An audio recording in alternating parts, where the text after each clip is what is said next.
Welcome to Playing the Modern 4-2-3-1 Soccer Formation. This book is available on Amazon.com under Marcus DiBernardo. Enjoy the video. Welcome to Coaching the Modern 4-2-3-1. So what we're going to do today is just kind of give you a little lecture on the 4-2-3-1 formation. One of the nice things about the 4-2-3-1 is it starts with 4 in the back. All right, so we have right back, 2 center backs, left back and right back. And then we have the number 6, the defensive center mid, the number 8, and the number 10. So defensive center mid, passing center mid, attacking center mid. And then we have winger, and striker. So the nice thing about the system is anytime you play 4 at the back, it's very secure, you have enough coverage. You also have a 5-man midfield. 5-man midfield, again, defensively is very good, and in possession is very good as well. One of the issues with the 4-2-3-1 is that you have a lone striker, so you don't have another player here to combine with the striker. If your team is not great in possession, it often leaves the striker isolated up top with nobody to combine with. If your team is a little bit better in possession, it gives time for the wingers to come up, and it gives time for the number 10 to come up, and then they can start to combine with the forward. One of the things I would say is that this striker, I mean, it really depends who you're playing against, but he has to be good at holding the ball up. Helps if, that striker has speed as well, but if you're controlling the game and you have a player like maybe a Giroud from an Arsenal, and then he could just be a target forward in the box, and that's fine as well. I like the number 10 to be somebody who can penetrate off the dribble as well, so maybe not just a guy with great skills, but a guy that can beat people one-on-one as well. Your outside, your wing backs, this is a position that's very demanding in the system because they really get up and down. Should have a real high endurance levels, be able to get up and down this field. Your number 6 right here, your defensive center mid, again, he's going to be the guy who really transitions the ball from side to side.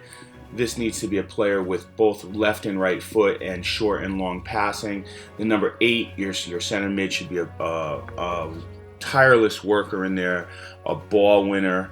Wingers, again, it's always great to have wingers with pace, but these wingers are also going to need to be able to combine as well, because as they tuck in to join the attack to almost make 3 up front, they're going to run out of space at some point. They need to be able to combine and move that ball 1 and 2 touch. Now let's talk about kind of how you're going to deploy this system. There's a lot of different ways that you could play a 4-2-3-1. So we're actually going to start today by looking at it in attack. So this is in the middle third to the attacking third. What are the roles and responsibilities of the player? So we'll say that one of the center backs has the ball, the right center back has the ball. This is your number 6, and we'll have a number 8 here. So what I like to do is split the field down the middle and say, hey, the number 6 can work this side of the field, and number 8 can come in and check to this side of the field. Check anywhere in here. I like to do that because it becomes too predictable if just the number 6 is the only one who comes and checks to the ball. So again, this is your number 6, this is your number 8, defensive center mid, passing center mid. I like them to be able to split the field so different players are filling different spaces all the time. It becomes a little more confusing for the defense. You add your number 10 into this now, your attacking center mid. If you want to allow him to rotate, you can. As the number 6 could go up, the 8 rotates in, and so forth. This really would start to confuse the defense. Now, you can also, if you want to play almost 2 number 6s, and a number 10, that's fine as well. So 2 6s, in a sense, they have the same responsibility if you want to play them a little deeper. I like the rotation of all 3. Sometimes, it depends on the level of the player. Sometimes I'll just stick the number 10 to his attacking responsibilities and leave my number 6 and my number 8 to split the field in half and do their duties. Now, as you can see, the wing backs now have pushed far up the field. They're responsible for the width, right? The width on attack. Now, when you never have really the same lane that's going to be filled. So if this is the outside lane here and the wing back is creating the width, the winger, we'll say this is the winger, is going to tuck in. He could tuck in there, he could tuck in here. Wherever it is, the winger tucks in, leaving this lane free. And essentially, what happens is you'll have your striker right here, the number 9, your attacking center mid. You might have a winger here and a winger here. You're creating a diamond, 2 triangles up top. Your wing back moves on, right? Your wing back push all the way on into attack. This is a very aggressive way to play this. You can even send both wing backs up, right? So if we send both wing backs up, now we have a front line of 1, 2, 3, 4, 5, and there's the number 10, 6 in attack, right? And then we have the number 6 and the number 8. Maybe the number 8 pushes up a little bit, depends what side of the field. If it's this side of the field, the number 8 will push up. Maybe the ball's in here, the number 6 will go and the number 8 will slide. And then you have your 2 center backs. So essentially at any point in time, once the ball, say we get the ball to the wing back here, what's going to happen is you're going to have your center back, probably in this situation, if the ball is pushed up here, maybe your number 6 will come into this area as the number 8 stays home a little bit. Center back, so you have 3 right there. 1, 2, 3, securing against any sort of counterattack. And we're attacking with 6 players, 7 there, and 3 holding.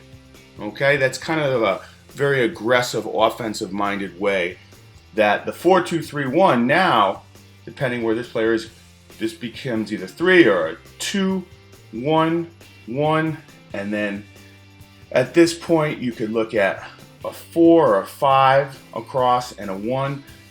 Formations, my point is this, that formations, just because it's a 4-2-3-1, look what it's morphed into in the attacking third. Sometimes it goes a 3-1, 3, 3. It depends what this movement is about. But this is an attacking set. And here's just another quick look at it. So this is a little bit different of an attack, but you have your center back. Say this is your number 6. Say your number 10 now starts to come back a little as your number 8 surges forward. Your winger here stays wide. The wing back now cuts in and makes use of that space there. So again, they're not going to fill the same channel, so the winger elects this time to stay wide as this wing back cuts in. Maybe even has the ball and he cuts in. At this point, your striker's high. Again, your 8 came forward, so maybe your 10 sits back a little, maybe not. Your winger cut in, and at the same time, your wing back starts to surge forward to create the width, and you still have 3 at the back to keep things safe. Just another different look at it. Now, just to give you a few examples of different ways to play the system again. So this would be like a Dortmund, right? When Klopp was at Dortmund, or even kind of like a Red Bull Austria or something like this. If you notice, even in possession of the ball, we'll say we have possession here. Even in possession of the ball, we haven't expanded the field as much. We've expanded the field, but not quite as much. And the reason being, if, say, Red Bull Austria loses the ball, say they lose the ball in here, they want their team to be a little bit more compact in shape, even in possession. Because if they lose the ball, their game plan is to press, and everybody comes in and presses, right? When you expand the field, it becomes, if you lose the ball and you expand the field and you lose the ball, it takes longer for your players to come in and press. So they play a little bit more narrow of a system even while in possession of the ball. And one of the things that they always do, especially the Red Bull Austria, is they play that striker high up in between the 2 center backs. So as soon as they create a turnover, there's always this option of first ball in, immediate score right there.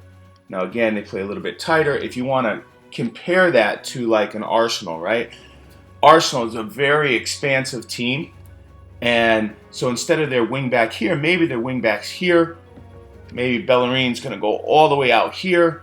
Their center backs aren't going to play as tight. They're really going to open up in possession. Now look at the difference. All the way out here, 2 center backs really split. You have a lot of room for these two center midfielders to work in and get the ball here. And you're going to have your wingers are going to be really high and wide, or they'll be pushed in here. Depends on what channel is filled. These wingbacks come all the way up. They always have them attacking in possession like this. Number 10, usually this is like Ozil or somebody sitting in here. But now they've used the entire field.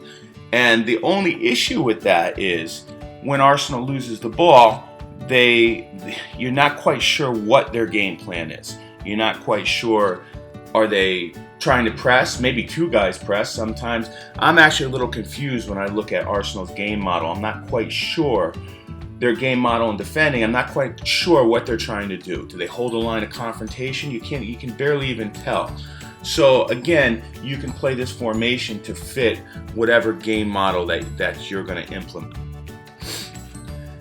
Then when you're talking about formations, and we're talking about the 4-2-3-1 right now, we have to say, where is our line of confrontation? If you're going to make your line of confrontation right here, you allow 2 to 3 players to extend over the line of confrontation.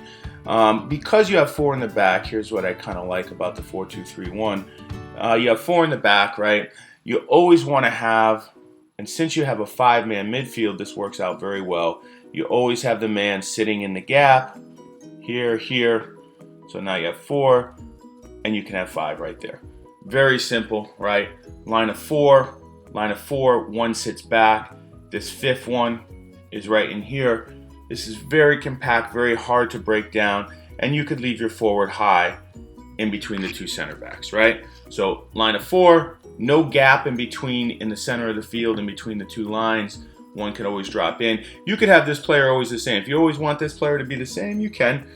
You would just drop him in. You could actually make 2 lines of 4 and always keep the 6. So if you always want to keep the 10 back, no problem. Keep the 10 back, keep the 6 here. Less confusing. So you always have 1 playing in between the 2 lines of 4. So it's actually a 4-1-4-1. There's a million different things you could do. There's tons of different ways that you could play this system. Maybe you want to leave your winger up high all the time and say, hey, don't recover. So now you know that you're just going to keep 4 back, 1, 2, 3, and 4. Actually, this one will drop in here. So you'd have a line of 4-4. Your winger would stay high, and your forward could stay high, or you can come back in between. But the team would always know, like Cristiano Ronaldo, maybe not coming back. They know if they get a turnover, immediately the counterattack is on here because your winger stayed high. There's a ton of different strategies you could use in any formation. It doesn't have to be the 4-2-3-1. Again, this is different if you're holding a line of confrontation. This is a low block. This is in the middle of the field, right, where you hold the line of confrontation. If you're holding a low block, if the team is passing the ball well and they pin you down in your own half, then obviously your 2 lines are going to be back here near your 18-yard line. If you're a pressing team, maybe you're going to press all the way into their half, you have to address this in your formation. And each player needs to know their exact role and their exact responsibility in the 4-2-3-1 in each part of the field and how it relates to your bigger game model. In Dortmund, it was a pressing game model. At Arsenal, I didn't really even see a defensive game model, but it was a free-flowing attack in their game model, while Dortmund and Red Bull Austria were a little tighter in attack with that formation. Their center backs sat a little tighter in. Their wing backs were a little bit more conservative compared to an Arsenal. So these are the things that, a formation, just to say I'm going to play a 4-2-3-1, there's many, many different ways that you could play it. And remember, at least my view on formations is it's just a starting point. It's a general reference for how we're going to play, and every player understands their role in that. But at the same time, as you get the ball, it starts to morph into a different shape. And as you lose the ball and you come back, it morphs back into a different shape, closer to the 4-2-3-1 as it morphs back into a solid defensive shape. But again, your defensive shape can be all kinds of things. It could be a 4-1-4-1. But again, it is a 4-2-3-1. That's your basic formation.